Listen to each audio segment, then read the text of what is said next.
Itong malakihang rally sa EDSA ay hudyat na daw ito ng people power. Pakinggan po natin. Ang reaction mo, bakit kaya nilakdaw ng Villamor Air Base at saka ang Malacanang? Dahil takot na takot sila sa pagdagsa ng taong bayan. Ito na ngayon ang hudyat na may malaking posibilidad na mag-develop ang people power. So, ang pagsarado ng Villamor Air Base, pagsarado po ng Malacanang, ang pag-iwas ni Ginoong Marcos na umarap sa publiko, yan ay palatandaan na nanginginig ang gobyernong ito. Dahil nagngangalit ang taong bayan. Ang mamamayan po ay hindi na nagpapatahimik. Ang pananakot nila sa mga senador, sa mga whistleblowers, ang pananakot nila kay Senator Marcoleta, ang pananakot nila sa lahat ng mga naninindigan ay may hangganan. At ang hangganan na yan ay dumating na. Ang taong bayan na po ang magbibigay ng paghatol na kapag nawala si Marcos, sila Romualdez, ang kanilang mga abusado na tauhan like Boying Rimulya, matibag ang lahat ng ito po, matitibag din. At sila ay mananagot sa taong bayan. Ito na ang hudyat. How can they disperse more than 500 vehicles right now and more are coming?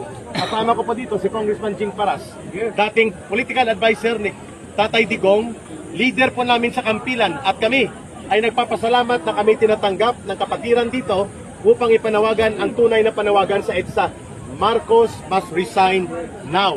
And Romualdez must resign, and they shall face justice before the bar of people's justice call against them. Ano ko ba nalating sa akin?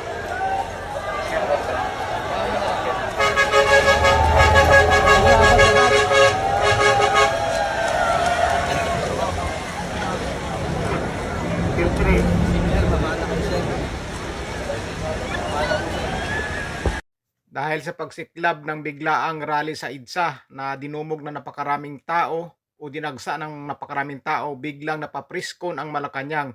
Kaya pakinggan po natin dito ang mga sasabihin ni Auntie Claire ninyo para malaman natin kung ano po ang mga pahayag na ibibitawan dito ni Auntie Claire. Pakinggan po natin siya kung ano mga sasabihin niya tungkol dyan sa biglaang dagsa ng tao sa EDSA na hudyat na ng people power.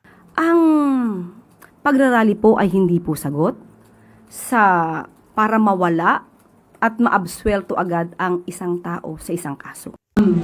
Nag-ugat ang mga usapin ito dahil sa pagpapatupad ng Pangulo ng batas, sa mabilisang pagpapanagot sa mga tao sangkot. Kahapon, tinanong tayo, sabi natin kay Ivy, wala pang isang taon, pero marami nang nakasuhan, marami nang naipakulong. Ang isa nga po ay kaalyado pa ni dating Pangulong Duterte. I am referring to Senator Bong Revilla. Walang sinisino, walang kulay. Wala pang isang taon. Pero naiinit ang karamihan. Pero hindi sila nainit sa 6 na taon ni dating Pangulong Duterte na walang halos nagawang pag-iimbestiga. Ganito na po, isang halimbawa, 2018, nandyan na rin po si Senator Marcoleta. Kanila po na kino-question, kino-criticize ang mga flood control projects noon na naging ghost projects. 2018 pa po ito, nandyan na rin po si Senator Marcoleta, pero wala tayong masyado na dinig kung meron mga pag-iimbestiga na isinagawa. Kahalintulad ng ipinagawa ni Pangulong Marcos Jr. ngayon. So, nasabihin ba natin good governance?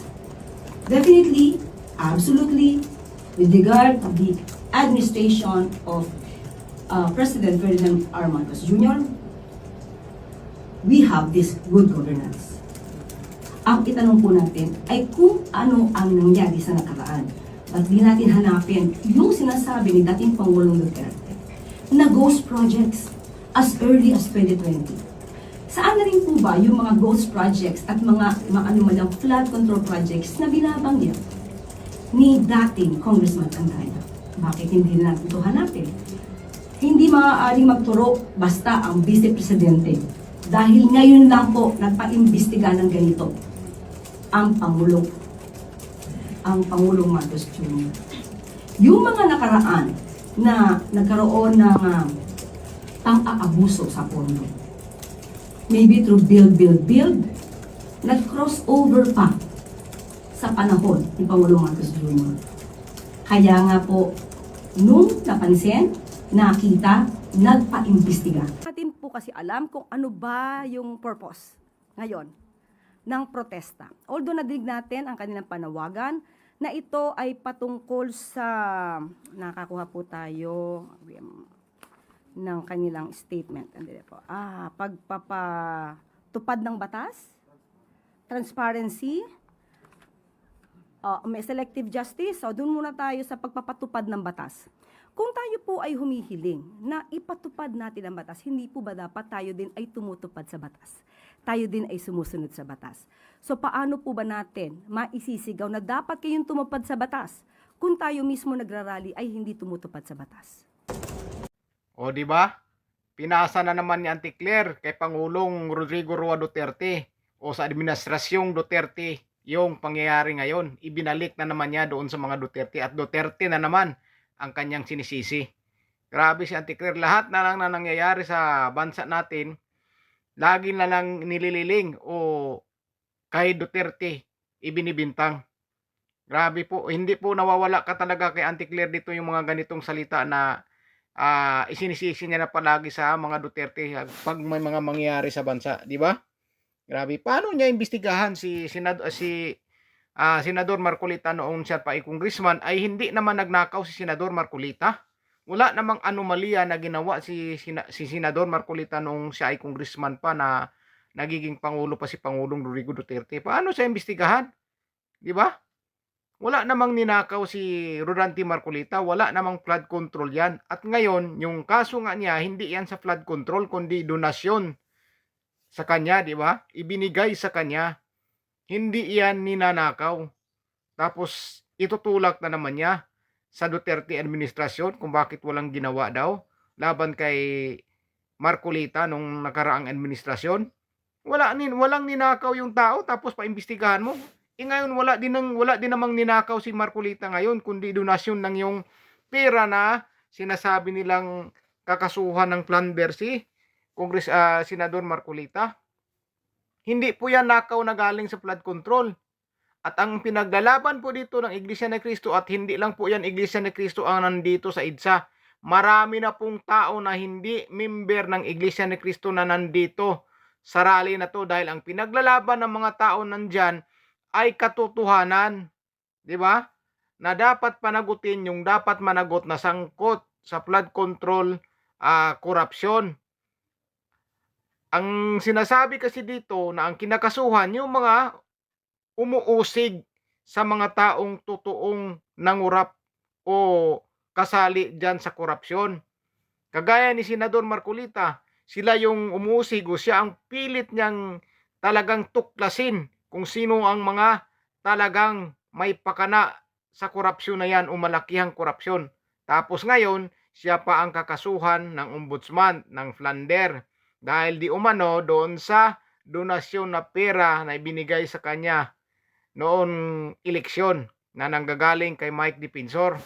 Hindi yan galing sa nakaw. Ang tanong kasi dyan, bakit siya ang inuuna? Pero yung mga pinangalanan mismo ng mga 18 Marines, hindi nila inimbestigahan. At ang masakla pa, yung kaso ni Martin Romualdez at kay Saldico ay na-dismiss. O di ba? Inamin na nga nila ni Saldico, pero na-dismiss pa rin.